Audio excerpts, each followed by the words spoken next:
Well, hello and thank you for joining me for another ITY video. Today I have with me David Francis. He's the Head of Sales at Zappar. Welcome to the program. Thank you very much. So let's start with the obvious. Can you please tell us what Zappar is and how long you've been in business? Yeah, certainly. So Zappar is a just over 5-year-old company, startup really, but now really quite an advanced business that came out of a bunch of Cambridge graduates, computer vision engineers and back-end coders and marketers who came out, they looked at the augmented reality market, saw way out that it was going to be a very big thing, decided to build a platform around it, and were smart enough and a little bit arrogant enough to just do the whole thing themselves instead of relying on any third-party platforms, and have just then gone from strength to strength, building both software as a service publishing platform, but then also providing creative as a service to some of the world's biggest brands. And so it's not just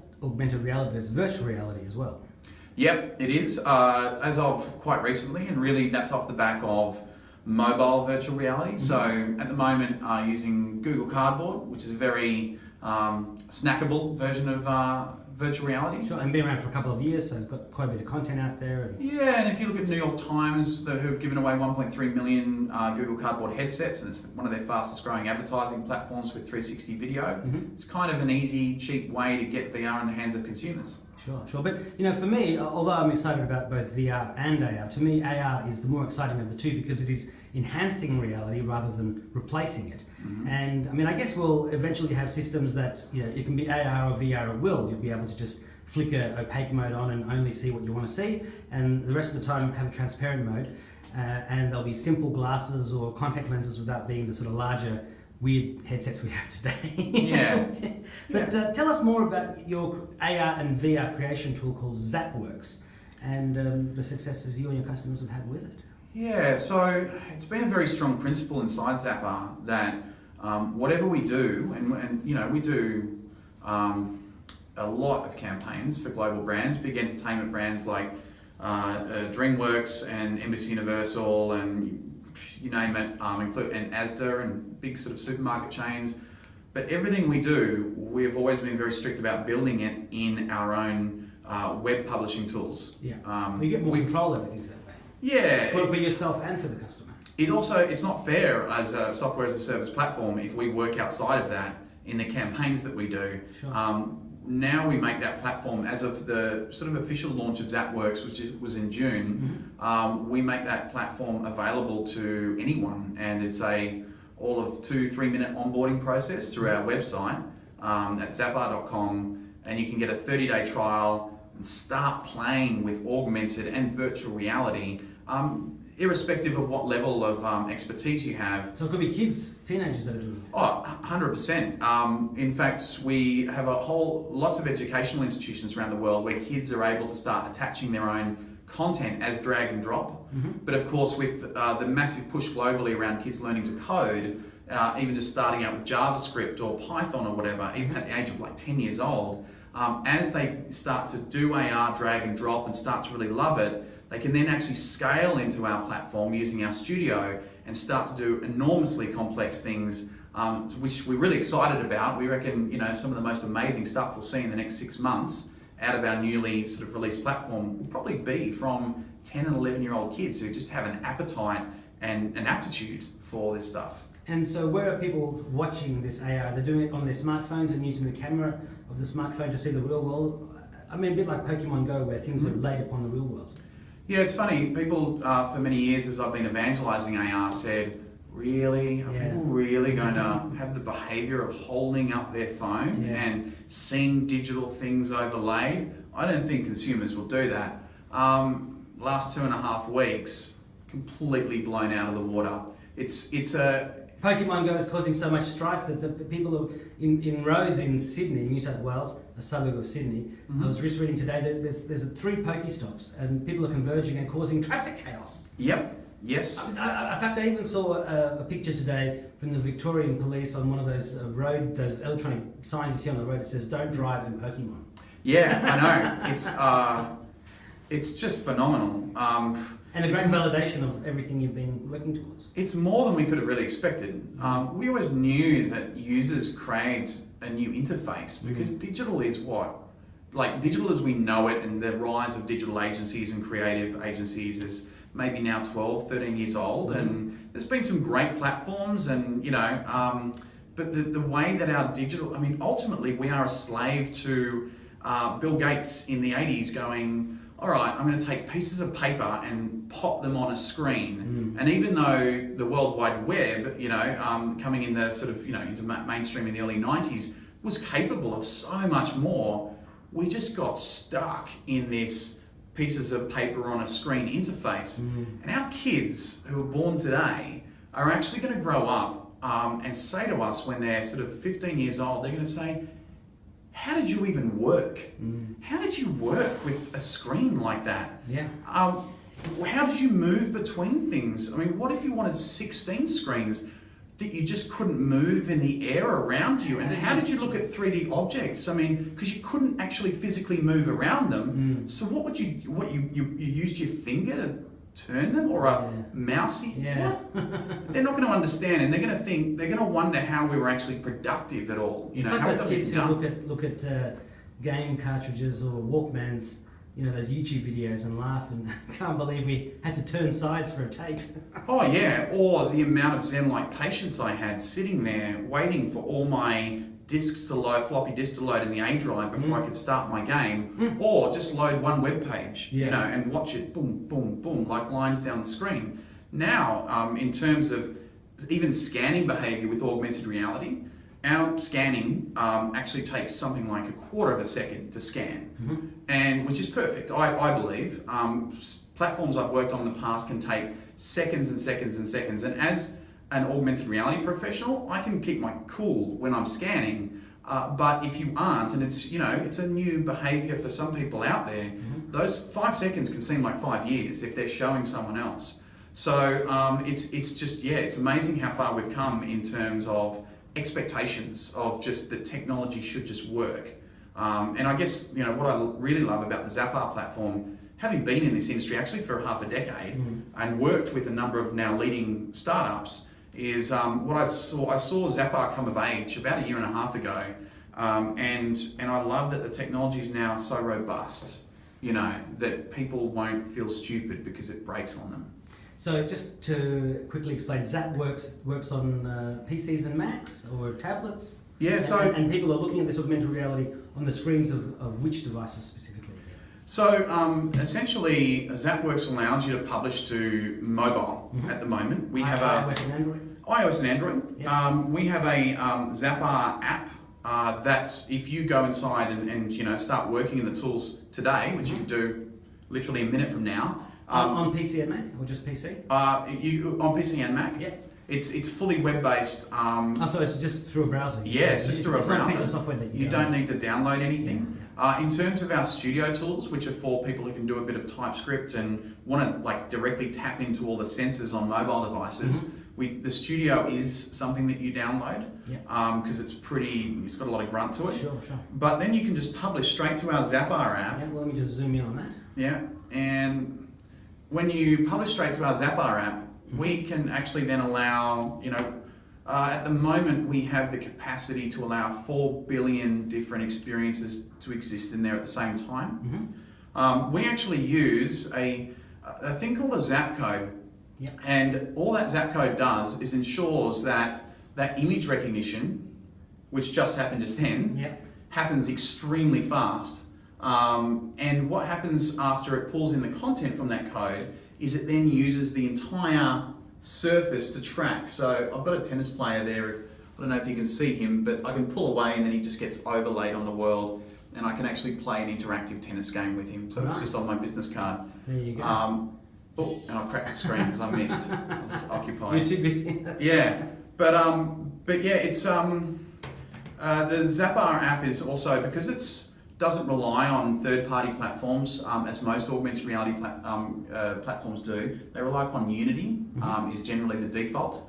And the Unity library was never built for augmented reality. It was built for long-form gaming, which is why the Zappar founders, when they first came out, Unity was about 1 year old. They looked at it and they went, how would we redesign it if we could design it from scratch? Yeah, exactly. Well, and they also, they wanted to build everything OpenStack. So it means our platform is super light. It's like 3 meg as an embed, which is great for like digital marketers love it because they can build it into their own apps as well. Yeah. But our ZapWorks platform allows you to, basically activate through our Zappar app straight away from the cloud and start viewing your experiences in situ overlaid upon any graphic surface.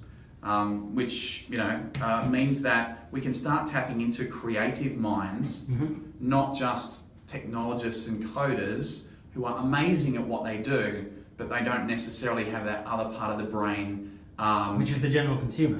Which is the general consumer, which is people that, can come up with fantastic content that is compelling, that is unique, that actually uses the mobile device for what it's great at with accelerometer and gyro and go into 360 experiences. And because we've now also built in the capacity to do virtual reality through the platform, something as simple as, this is a great little direct mailer piece that we produce that I love. And of course you can get these sort of things fully branded and out of China these days by courtesy of Alibaba.com and the like.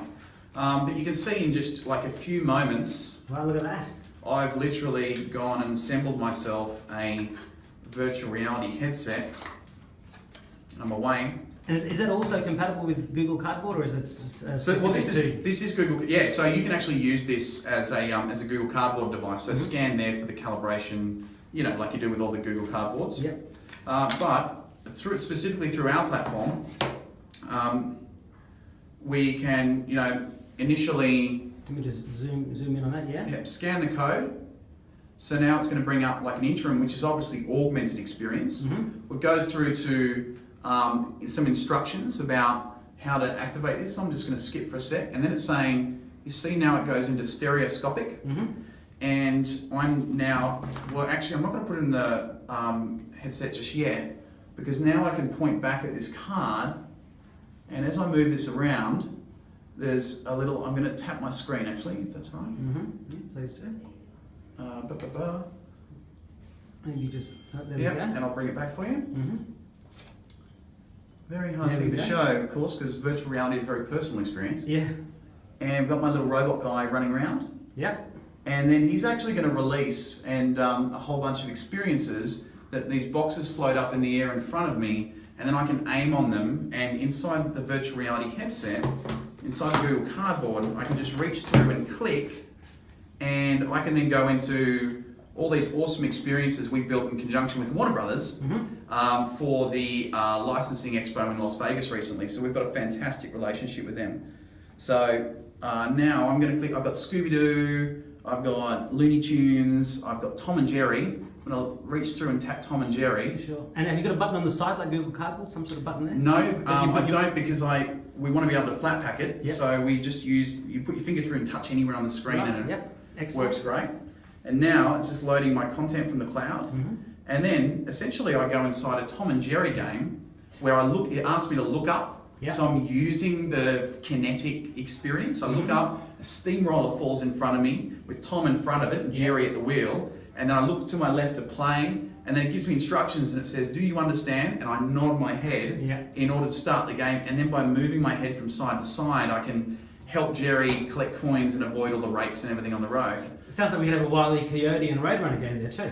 Oh, I desperately want one. We've got a Marvin the Martian one in there, which is really cool. But yeah, so we have all of this. As I said, everything that we build for brands like Warner Brothers, for Disney, and we just create in that ZapWorks platform. So anyone with any sort of knowledge around 3D and scripting can do it today. So ZapWorks is for digital creatives through to kids and everywhere in between. Yep. And it's as hard to use as it is for a kid to pick up something and start learning it. Absolutely. And when the child is ready to graduate, they can graduate. In fact, they can do some of the most complex, commercially viable augmented and virtual reality in the world right now. And as far as Zappar's experience is working with these brands, we're doing more probably consumer-facing augmented reality, certainly, than I would imagine anyone else out there. I mean, we just did the Rovio Angry Birds campaign, where Rovio actually entrusted us, which is pretty amazing, to create an app on their behalf called Angry Birds Action. And through that, you could actually scan these special codes that we created called bird codes, which were on Pez dispensers, which were on McDonald's Happy Meals all around the world, H&M t-shirts, Lego boxes for Angry Birds. So we had 1 billion Angry Birds codes out there around the world, and still are out there. And every code would unlock a unique Angry Birds game.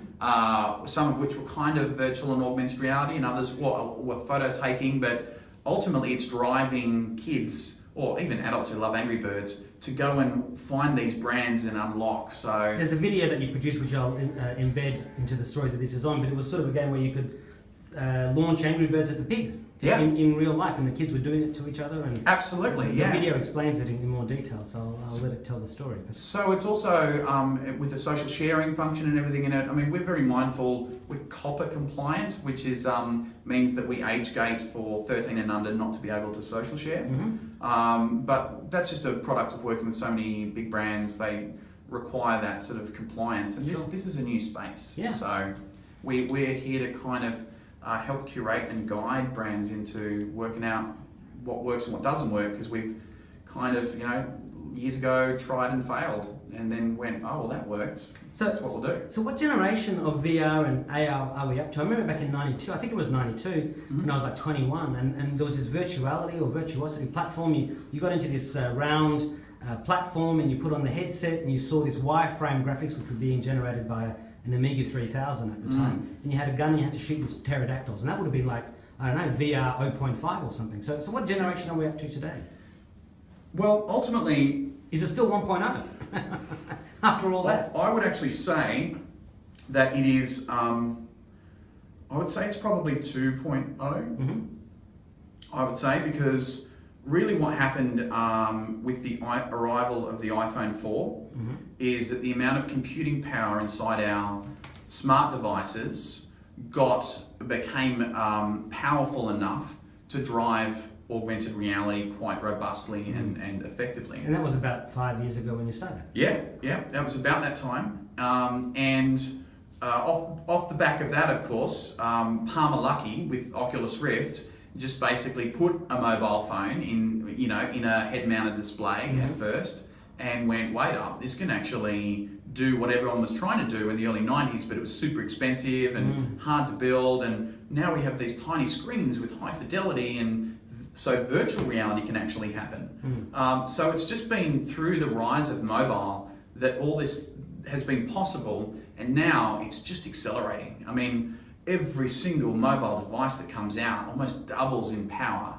And with things like quantum computing on their way and all that sort of stuff, it just means that we will be able to, like these devices in the next 6 months, where we just have this one camera, we will have more than one camera, which means that like us, with our 2 cameras, it can suddenly perceive the world in 3D and in full depth. And then it has infrared like a Microsoft Kinect, so it can actually map the world in 3D. So I can create a 3D model of this room and then send it to someone who can stand inside this room in this moment and inspect it, and walk around inside of it. That when these devices can see the way we see, that is when really, really we are going to see some, certainly a massive boom in the world of 3D. We've been locked, as I mentioned about Bill Gates, we've been locked in 2D for so long now. It's time to start seeing digital information the same way we see all information in 3 dimensions. It reminds me when someone in China, I think it was complaining on one of the Chinese social networks, I want to see the real world in 3D, just like I saw Avatar in 3D. And people were saying, man, you already see it in 3D. So just because it doesn't look like it's flying at you, and you will get hurt if an axe flies at you like that, out of 3D Lord of the Rings or something in real life. But interestingly enough, Magic Leap, if you look at Magic Leap, one of the fastest growing augmented reality, actually arguably the fastest growing technology company in history bar none, in Miami, now having raised $1.3 billion US on a $5 billion valuation, only a bit over a year old. Peter Jackson sits on their board. And there are 20 to 25 animators working full-time at Weta in New Zealand, on augmented reality for Magic Leap eyewear, beside all the guys who are working on Avatar 2, which potentially, I believe, and grapevine-wise, will be for 360, will be rendered out in full 360. I don't see why they wouldn't do it. I know some of the biggest cinema chains are looking at installing virtual reality headsets. It would make sense for them, So yeah, it's if you look at that momentum in the market, it just if you look at how Microsoft have invested in HoloLens, if you look at probably one of the biggest acquirers of augmented reality companies is Apple. We're all waiting to see what they're going to do. Yeah, they all realise that there is, and in fact Tim Cook just today at the earnings results, at the earnings results, said that AR is going to be huge. Yeah, well, he was talking in reference to Pokemon and the AR industry in general. So it's a very timely interview. Very timely. I would say that is a very interesting nugget of information from Tim Cook. Yes. Who's famously doesn't give out too many nuggets of information. No, he doesn't. Well before he intends to. Yeah. So I mean, is there any industry that won't be impacted by augmented reality? I don't think they will all be eventually. I don't think, you know what, there's two streams to technology today. There is automation that's happening. There is robotics, there is AI, machine learning, essentially whole industries potentially, and actually not potentially, absolutely disrupted by that automation. Sure. And then, and this is why I love personally augmented reality, you have human augmentation, which means that we can actually be more than we are. We can actually have somewhat superpowers, and we can be given the power of, information recall. We can be given the power of computers and combine with them in order to keep ourselves, in order to take advantage of what we are amazing at with our brains the way they are, of spotting patterns and anomalies in environments, and then let the computer do the rest. It doesn't mean we're becoming a cyborg. You will be able to take the eyewear off or turn it down to 1% if you like too much. Yeah. But ultimately, I love that we are, as human beings, starting to, we're going to be supercharged in the very near future. In fact, really quite soon, especially in the industrial and enterprise sector. It's the rush from science fiction becoming science fact. The old cliche. Absolutely. I mean, the holodeck, the fabled holodeck from Star Trek is an absolute reality. If you've ever tried Microsoft HoloLens, it's exactly that. If you, in fact, there's, even through something like this, and follow us, please, online, the idea that you can walk through a virtual space, just even with your mobile phone and something like this, is, potentially something that's not too far off. Where do people get one of the Zappar headsets, or do they just buy the Google Cardboard for Android devices and something else? I mean, what do they do if you're an iOS user? If you're an iOS user, of course, iOS works with Google Cardboard as well. Okay, They're not they're not releasing a VR specific platform like Daydream, like Google are, shortly. But iOS can work in this device. Obviously, if you've got Samsung Gear VR, it's restricted to those particular recent edition of devices. Actually just Google it and keep an eye out for brands that are going to release it, like Maya and eBay, who recently gave away at least 10,000 with their app installed. And these headsets look just like that? They look just like this. They're really quite simple. You can buy them online. They're really quite cheap. Yeah. I've seen the Google Cardboard unofficial versions in $20, $30, something like that. Oh yeah. Maybe less. Yeah. You can buy plastic HMDs, head-mounted displays in, I think even like JB Hi-Fi and those sorts of stores really quite cheaply now. So, you'll see it. You'll see it about. I mean, you buy a new Samsung phone and you get, I think, a Gear VR free. So. Yeah, at the moment, if it's the S7 or S7 Edge. Yeah. And obviously your technology works with that Gear VR headset too. Any headset, I guess. Yeah, I mean, on because LG has one as well. It plugs in via USB-C as opposed to having the phone go into it. Yeah, we're looking at the pass-through on the Samsung Gear VR now. We don't have an app on Oculus Store or anything at the moment.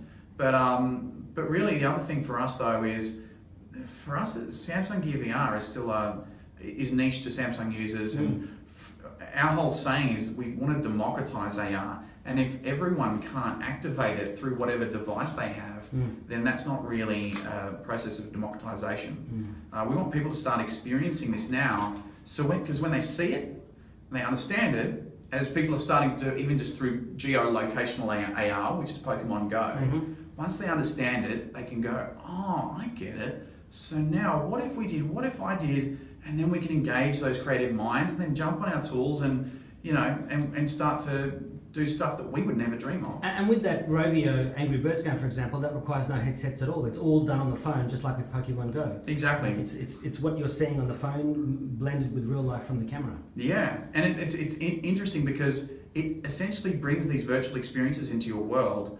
It's creating virtual real estate, and that's going to be a very interesting thing for the lawmakers of the future, who controls that space. Virtual space, yeah. Yeah, but at the moment it's anybody that's out there building virtual things. But clearly we're at the very beginning of this massive growth in demand from consumers for augmented reality. We're at the bottom of the J curve. We are at the bottom of the J curve, as far as consumers go. As far as the technology goes and the software, we are really quite advanced. The things that I have seen, that aren't available to consumers yet, would blow people's minds in terms of everything that you've seen in sci-fi, everything that you see in the Iron Man films with Tony Stark moving things around in the air in front of him is actually available today. Yeah, it's like that famous saying, I forget which visionary or futurist said it, but the future has already been invented, it just hasn't been widely distributed yet. Absolutely. And it's like with the military, there are commercial drone operators now who are using military drone pilots who were doing this stuff 10 years ago. And their learnings are now being applied to the consumer world. So you mentioned a few brands, Warner Brothers and Rovio, but there's others like Coca-Cola. You mentioned eBay and Michael. What other brands have embraced this technology? And a couple of more notable examples, just for people to chew over in their minds as we're talking. Yeah. Okay. So for example, Carrefour supermarkets in France. Yeah, the French supermarket chain. Yeah. Also in China as well. Yep, and exactly. So if you look at, we did a NBC Universal campaign with them. It was Minions. It was collectible cards, and people love their Minions. People love their Minions. So we actually had these cards that if you paid a certain amount of money at the till, then you can actually receive a pack of cards, and there were cards that if you bought special products, you got a card. But all these cards activated Minion experiences, and you could collect all these objects that you could then actually put into the Minions augmented world. Right. You could have photos taken with Minions, and those objects could be in the photos. So we had over 4 weeks, 400 stores, 3.8 million activations, at an average dwell time of 85 seconds per experience. And of course, for brands out there and marketers, they've never been able to measure eye line before. A lot of the media metrics that exist out there are about kind of nearby. Someone sat near a billboard for a clicker in 2009 for half a day and measured the amount of foot traffic, and we extrapolated that out and size of the population, and now that billboard apparently gets X amount of eyeballs of a day. The thing about the augmented space is, outside of market research companies with people with retina trackers on top of computer screens, the only other way you can actually understand if someone is absolutely looking at your content is through augmented reality, because they've got their camera on it, and the moment they move their camera away, our metric stops. So in this campaign, we also have 320,000 social shares through photo taken with Minions. People love Minions. And but we also, I extrapolated that out. It was the equivalent of almost 42,000 watchings of the Minions movie through this augmented reality campaign. But it was supported. The Carrefour just got the fact that they had to tell people about it. That they said, we've got a really cool activation through their TVCs and their build-up and print media, and then they just smashed it. And then 2 months later, they did the same campaign, same recipe in Spain. Very similar results. It's like that whole Minority Report tracking of ads and things come true to a degree. Absolutely. It's eyeline. It's 15 years later after the movie. Yeah, absolutely. It's but to speak to sort of other brands. Like what did Coca-Cola do? Well, Coca-Cola. Coca-Cola, for example, we've worked with them a few places. Well, for example, we actually had at a conference they did in Greece. You could actually activate someone's tag with their name on it. They had a bit of a "We are great, we are Coke" type experience that came up with bubbles rising into the air and everything. And then at the end of it, you could actually then take a photo of a Coke can in your hand, but it would automatically populate the Coke can writing with your name. Right. So it was digital personalization of it sort of thing, for a social experience. But in Mexico, for example, we did like a little snow dome for Christmas, and you could actually then take a selfie and it would put your face on Santa Claus inside the snow dome. You could make yourself dance, and you could put little candy canes behind yourself, and then you could make a GIF and share it on social media platforms. So it was taking that traditional, and the polar bear was involved as well. So taking the brand and moving it into 3 dimensions and interspatial relationships with the user, which to my mind is the most important thing for marketers and brands right now. And to actually verbatim quote Mark Zuckerberg, 3D is the obvious next thing after video. These new interfaces are all going to rely upon 3D. 3D versions of brands. And 3D TV wasn't the answer. It's this experience of 3D through augmented reality that is the true 3D we're talking about, right? This is essentially 3D television was ultimately offsetting 5 centimeters. What you see, so it's like, whoa, it's got a bit of depth for movies that went to the expense of doing that. 3D, as it exists in augmented reality, is objects that you can actually walk around and physically interact with and walk back and go up close to, so that no 2 people ever have the same experience the way that they witness it. I say it's like theatre in the round, and you can be in one of 40,000 different seats to view it. Whereas virtual reality is theatre in the round, where you're on stage amongst the players. So you can inspect it anyway, and of course, because you then have your own environment, my world, my kitchen, behind the experience, it intrinsically personalizes it. So when I point at a travel brochure and it brings up a cruising spaceship from the Rhine that I could potentially go on at Christmas time with my partner, I then have my papers behind that I've been putting off, been stressing me out, and I go, there's my papers in the background. I'm so stressed with work, you know what, I need to click this button and in one click go and book this holiday because I need something to look forward to. So context, it's scary for brands that you cannot control the background of the experience. It's wonderful because people will personalize it, but they can't control everything that fits on that screen as they do with the TVCs and traditional content, Kubrick-esque. They have to think that we put our brand as players on the stage of people's real lives and let them make their own sort of personalized relationships with our brand, therefore, which ultimately will be intrinsically much stronger and will actually be kinetic. Because when we sit and we watch television, we get home at night and we go, passive experience. Oh, we go, I'm safe, doors locked, heaters on, sit down, boom. Even a 55-inch screen, no peripheral vision activated, and our brains just go nice and relaxed, active meditation, let's watch, whatever program, till 10:30 with a glass of wine and then not remember, but hey, go to bed. When you do augmented reality, when people are actually compelled to move, when we move, we remember. We actually create neural synapses, and it tricks our brain into thinking that what we are receiving, this information in this moment, may be intrinsically and primarily important to our survival.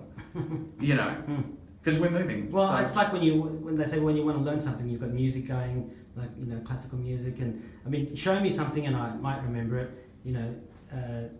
Tell me, it's when you actually are doing it that you really get the full experience, and you can really, it's also going to change how we learn education. Well, you're channeling Confucius, who said, when I hear, I forget, when I see, I remember, when I do, I understand. That's right, And augmented reality, and even virtual reality, is doing. It is embodying and creating a kinesthetic memory so that when I walk through an apartment off the plan in virtual reality, that's 2 years away from being built.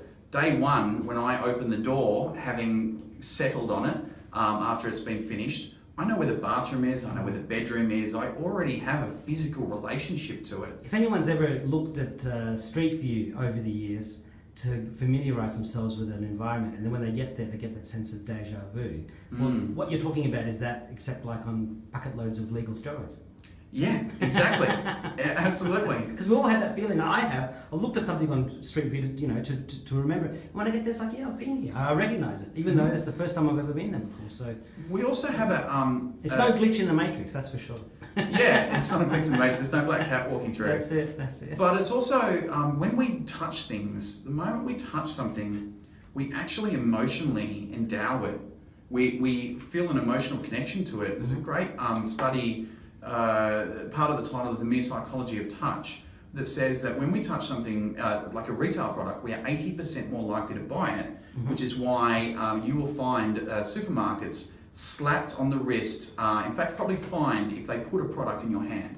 Because when they put a product in your hand, the likelihood you buy it, it's just psychologically not fair. Yeah. So if you can bring an object up in augmented reality in front of someone, while we can't actually pump subsonic sound out of your phone and have haptic touch appear on your fingers and feel like you're touching it, it's the the closest thing. It's the closest thing to reaching out and touching it, and so there's almost that.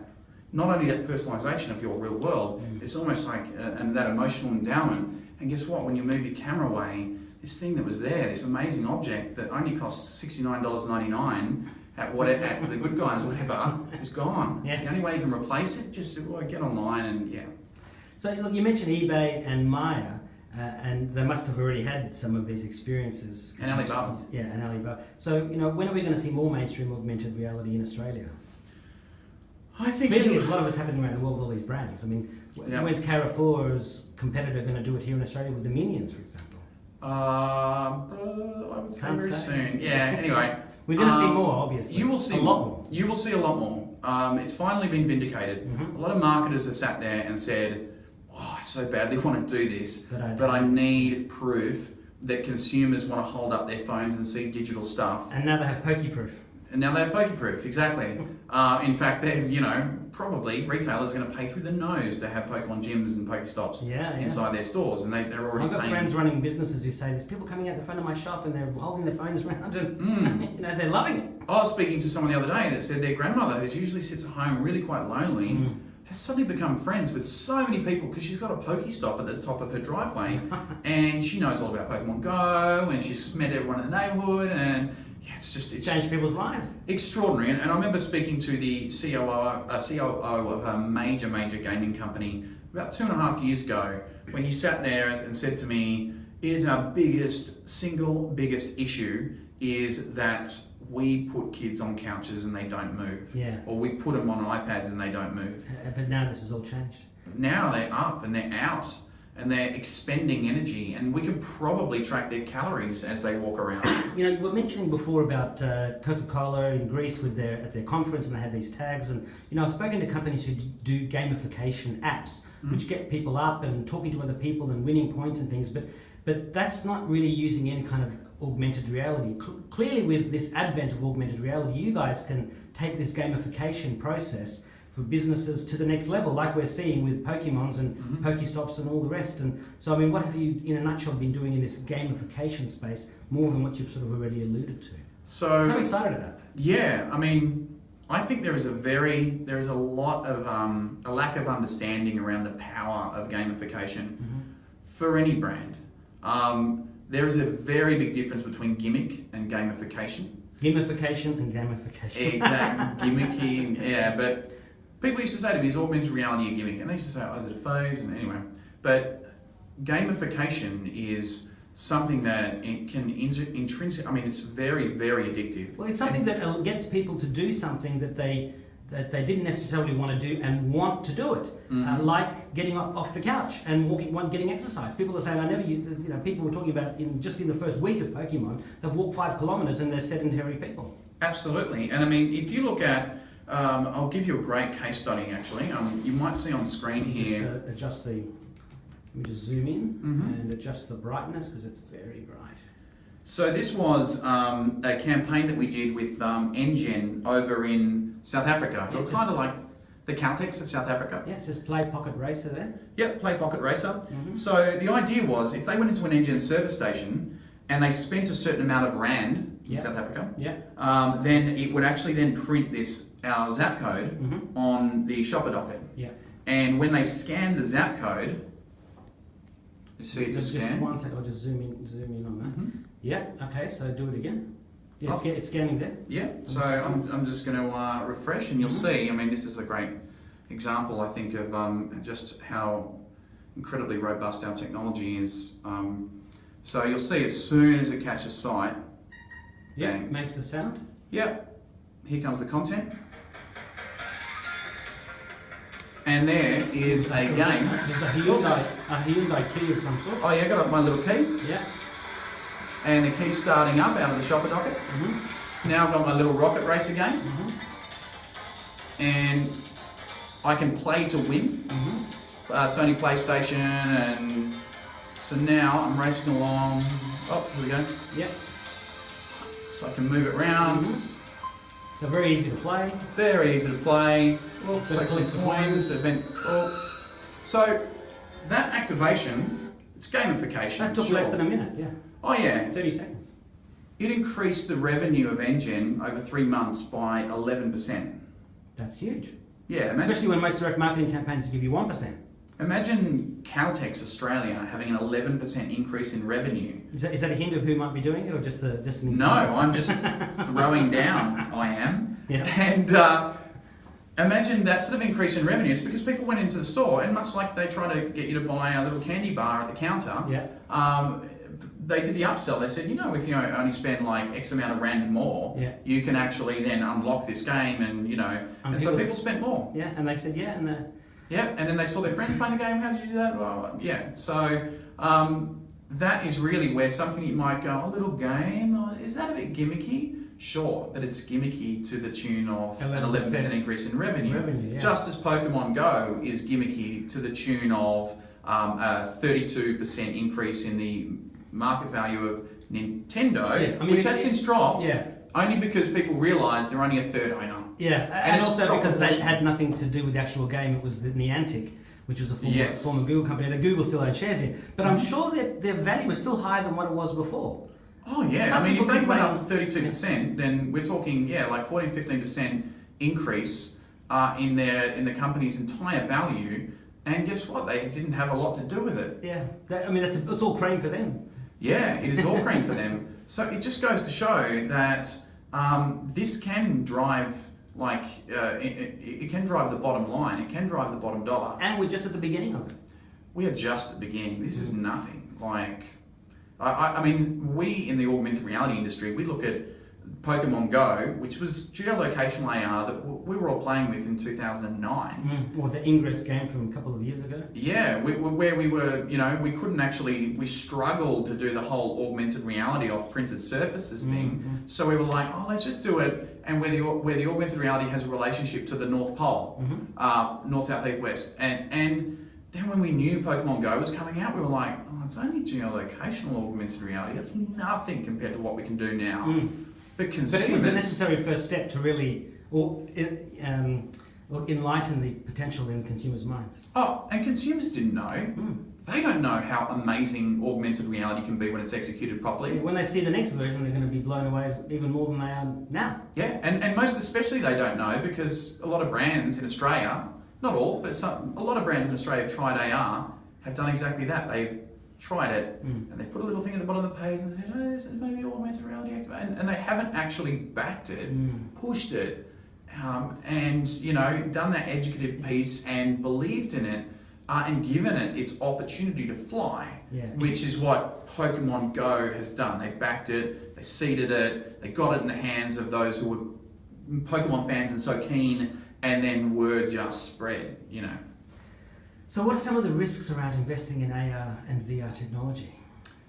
Some of the risks that exist in this space, it is, I always say, this is like the Wild West, augmented reality. I've been in it for a few years now, and I know most of the players. I mean, people still say the internet is like the Wild Web, Yeah. It's after 15, 20 years. Yeah, exactly. But it is, when the internet first started, I mean, there were people who would charge companies, brands, enormous amounts, extortionate amounts of money to build websites and really didn't have any idea how to do it.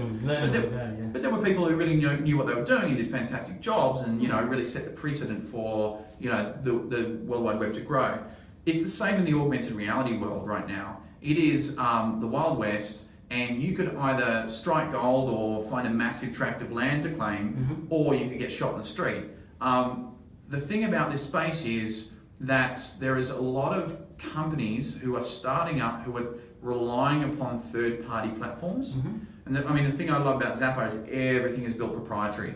But third-party platforms have a habit of being acquired in this space. It's also the lowest common denominator. You've got to, whatever their sort of lowest common denominator is, you're stuck with them. But when you're using a single platform like yours, there's nothing holding you back, I guess. Is what I'm trying to say. Oh, and I love that. I love that our guys, our computer vision scientists, and our R&D team, they're so unbelievably agile. Like if we have a client, Malcolm Turnbull would be proud. Yeah, Malcolm would be proud, except they're in England. Right. You can be proud for them anyway. Be proud of me, Malcolm. That's it. But yeah, no, it just means that if we have a customer who has a particular requirement, then our guys will just build it, and what we do then is when we build it, we put it into our ZapWorks tools. So our experienced users of ZapWorks will go in one day and go, whoa, face tracking, like Snapchat, which we now actually are putting into the platform, by the way.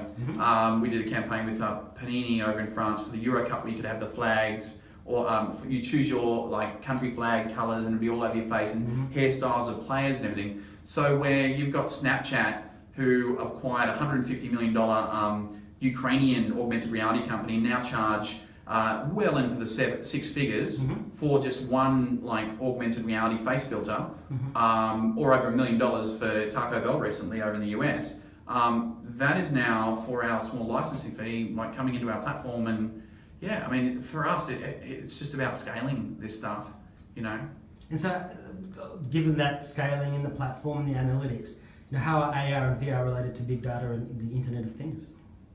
AR and VR are intrinsic to the Internet of Things, because while you've got your IBMs and Ciscos, and you've got companies out there that are working on smart cities and ultimately using, like Cisco Meraki, they're using beacon mesh networks and all this stuff to create connectivity in a hardware sense.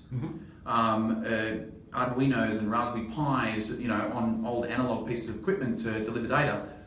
What happens when we actually have this camera beside our eyes on a head-mounted display stereoscopic headset, is that everything that camera sees, it basically sees as little data points, and it 3D maps as little data points, and those data points get logged back to a server, and when there's text, object character recognizes that text and lodges it per your location, triangulating you and all this sort of thing, when you want it to, of course. But it means that everything that the computer sees comes online. So when you talk about the Internet of Things, the Internet of Things is everything that a camera is pointed at, ultimately. Which is like everything you can see in front of you. Not just some little sensor plugged into the back of a Coke machine or something. Exactly. So absolutely everything becomes a data node. Mappable. It becomes mappable, it becomes real-time mappable, it becomes measurable, and then we have interfaces that are coming very soon, and not to scare anyone, but we have foveal tracking, which is going to be very, very powerful for not only for knowing exactly where we're looking and at what distance we're looking at something. We have neural interfaces such as Emotive, EMOTIV, which is a startup in San Francisco run by Tan Le, who's an amazing Australian entrepreneur from Melbourne, and she was Young Australian of the Year 2008. But her neural interface can then track your up to 15 emotional states that you have as you are then being tracked at what you're looking at, and and then potentially be able to neurally control your environment. So we have gestural control, we have neural control, we have foveal control. it means that the interfaces of the future will be so responsive and so quick to whatever we want and whenever we want it. Superhuman capability you spoke about before. It's superhuman capability. There's a fantastic... Without having to have chips implanted in your brain. Yeah, exactly. Without wet chips, as they call them, under the skin. There's a fantastic video by a guy called Greg Tran when he graduated Harvard, who's now a senior animation senior animation artist at Magic Leap. And he created a movie called Mediating Mediums, if you look it up on Vimeo. And it is a beautiful rendering of the concept of private and public space, when we can mediate our environments, when I can just choose to block off everyone, when I can choose that no one around me networked can actually see my face, because I don't feel like my face being seen today. Or I feel like I just want to augment my world the way that I feel right now. I want blue water running down every surface. You can do that. Yeah. So we will be able to create our own worlds that are very personal to us. We'll be able to share them with other people. It sounds unbelievably fantastical, but this technology is so unbelievably close. The big thing though that I say, and again the reason why I love what we're doing at Zappar is just because it's about starting to get this into the hands of people today. This is not a plug and play proposition. As a brand, the way that you create this content and how it relates to your users is going to be different to even the similar brand in the same category. But you only learn this stuff by doing it, and if you look at Brian Solis talks about the concept of digital Darwinism. He's an amazing digital strategist who worked with Google on their Micro Moments report, and a speaker that comes to Australia often. And in digital Darwinism, he says, you cannot just do business as usual. You just can't. You need to find a technology, you need to find something that is just around the corner and invest in it and have the present meet you there, or even try to keep ahead of it. It's funny, I see big companies now doing innovation by proxy and not intrinsically innovating by trying stuff out. They'll help out incubators and startups and all this sort of thing. They're not doing it themselves. Not doing it themselves. It's like that saying that says the thinking that got you from there to here is not the thinking that'll get you from here to there. Exactly. You need new thinking. Yes. To be able to make to the next leap, to the next level. Exactly. And this is one example of that. And a lot of big companies right now, they're actually just trying to manifest that new thinking. That's their biggest challenge right now, is breaking out of the hierarchical environments and traditional paradigms. As I was saying to another person I was interviewing today, it was the Charles Darwin quote that it's not necessarily the strongest who will survive, it's those who are the most adaptable to change. Absolutely. Absolutely. Whatever that change is. You have to just be fearless about it. You have to be fearless, because this stuff is just inevitable, and people go, oh my god, I'm going to be just so inundated by technology. What, I'm going to have digital stuff all around me? I go, yeah, but you can turn it down, or you can take it off. You don't have to look at doing a Bear Grylls and live off the grid. Sure. And for the children of tomorrow, this will be the world they grow into. That will be normal for them to have all of this stuff, just like it was normal for us growing up to start having computers in our lives, just like it was normal for our parents or grandparents to have the luxury of running water or flipping a switch, whereas their grandparents and their grandparents had to deal with learning how to start a fire. And not a single drop of electricity anywhere to be found. Look, talking about the future, you were recently part of the Melbourne Technology and Gadget Expo, the first such technology consumer expo in Australia for some time. We used to have them 20 years ago. But what was the reaction from the public and business users to your stand showing all this off? It must have been phenomenal. Oh yeah, we had just an incredible response. A lot of excited kids and their parents. A lot of excited kids. We had Channel 10 News say we were the showstopper. It's being in this space for a few years now. It's all coming together now, isn't it? Well, yeah. Overnight success. It takes many years. Yeah. But it's just amazing. I know that as the first event of the Technology and Gadget Expo, and knowing Mark, who from AM Wicked Events, who kind of put it together, he struggled to get brands to buy in, and they're like, yeah, you know what, consumers, and I hear this all the time from marketers. They go, you know what, consumers aren't ready for something like this. It's really hard to communicate. Even though we had anything such to them. shows 20 years ago. Yeah, they won't get it. Yeah. They won't get it. You have to be so clear to them. Sound like a bit about augmented reality before Pokemon Go came along. Does sound a little bit like a few weeks ago.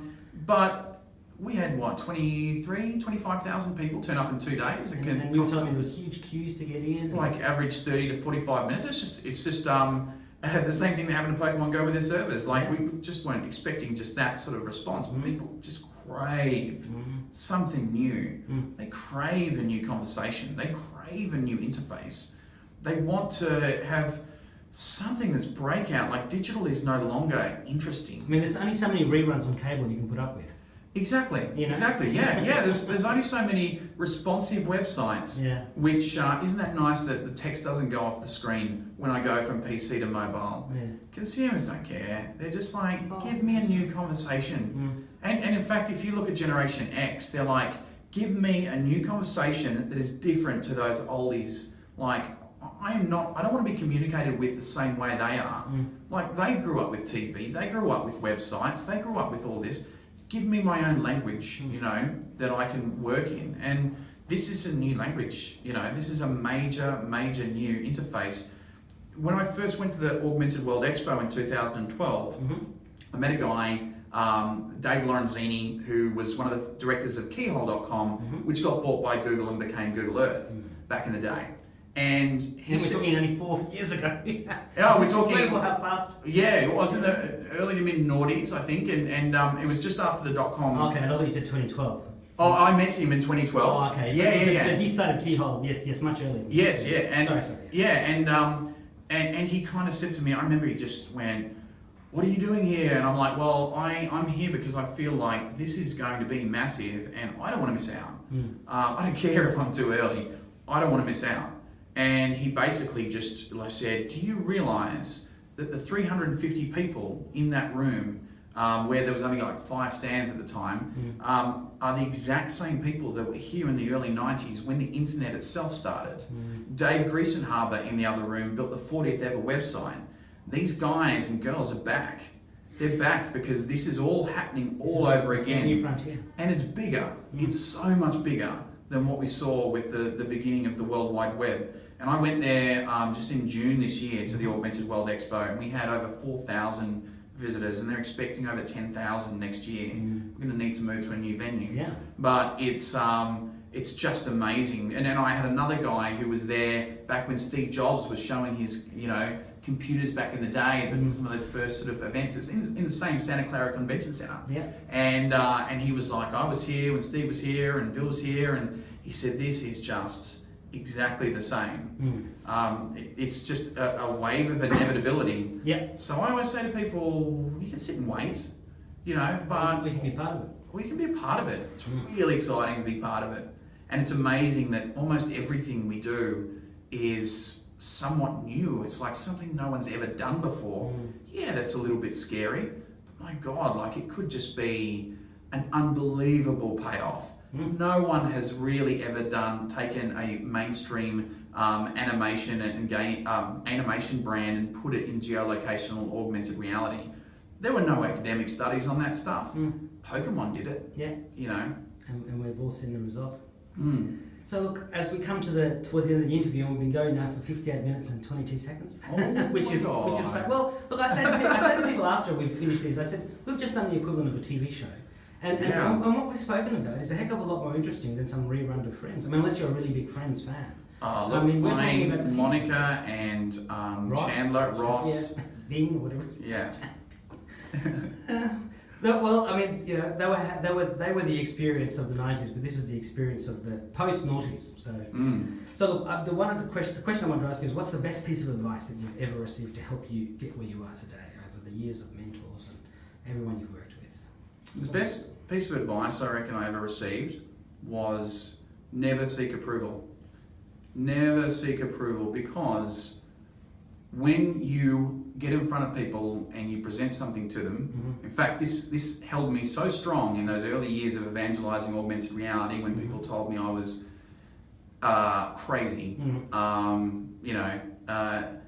never seek approval, because when people tell you that what you're doing is really bad, or you know that it's not possible, or that it's not possible, or it's just too hard. Too hard. If you know in yourself that what you're doing is right, is correct, is, then you can get through those times. But by the same token, when everything starts to get all, shiny around, augmented reality, people go, you're amazing, you're incredible. If you listen to those voices, then you don't remain true to yourself, and you can sit on your laurels and not actually keep focused on the future and keep charging forward. So never seek approval from those who will tell you you're amazing, and never seek approval from those who will tell you you're completely bleh. I mean, it sounds like it's a very good modification on the term from Grace Hopper, who worked on some of those original football field-sized machines, which was never seek permission. Sorry, it was seek forgiveness rather than seeking permission. Because if you seek permission, they'll say no. But if you seek forgiveness and you've charged ahead and done whatever it is you wanted to do, well, chances are you'll achieve it. And if someone's peed off about it, well, you say, well, I'm sorry. But you've achieved what you wanted to achieve, and I would have told you no. Yeah, and actually two tiny other ones is give yourself permission to fail. Yeah. And don't fall in love with your own successes. Yeah. Like, you may have a fantastic success today, but tomorrow wake up and let it go.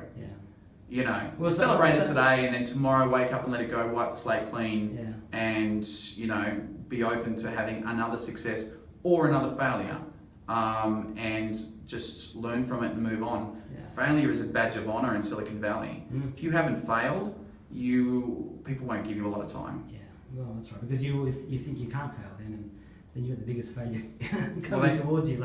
They know that you haven't had a real hard smack around the face from the reality of building a technology company.